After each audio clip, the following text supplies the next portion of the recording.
I wanna all night. Say it. I wanna all night. Hello, stranger. Babe's been waiting. Just as I recall that, ass is still amazing. Hey you guys, welcome back to my channel. This is Lovely Monet and I'm here with another video. And in this video I'm going to be making chicken Alfredo for the kids this evening. They just got out of school, so I'm fixing them something to have for dinner. And I'm going to show you guys the way I make it using the Kroger brand Alfredo. And I know a lot of people like to make theirs homemade, and I looked up recipes before and I tried the homemade, and my kids sort of didn't like it. I don't know if I wasn't doing it right or whatever, but it didn't taste good to me either. I like this way better.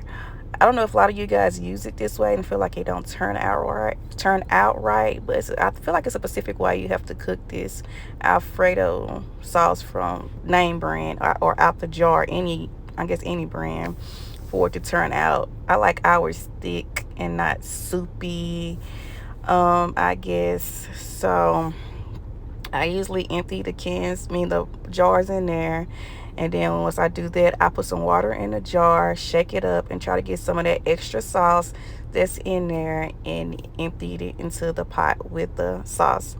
And it's gonna look like watery, but what you guys need to do before you put your chicken and before you put your pasta back in there, just turn it up on high and let that boil. And then for like 5 minutes, and then constantly keep stirring it. Then what I do is then I turn it down to 5, add my seasonings to it, and then I'll just walk away for a minute. And then when I come back in there, it's kind of thicker than thicker than what it was. And then I just add my chicken, then I add my pasta in there, then I let it cook some more. And then what I do is turn it off, let it sit there for a second, and then it will be just like homemade pasta. The only thing I didn't add was like the cheese to it. So this was just a quick meal that I made. I wasn't thinking about all the extra ingredients. I was just thinking about what I had in the house and what I could use. So the only thing I went out and bought was some chicken, but the kids love it as always, and there's some leftovers for tomorrow.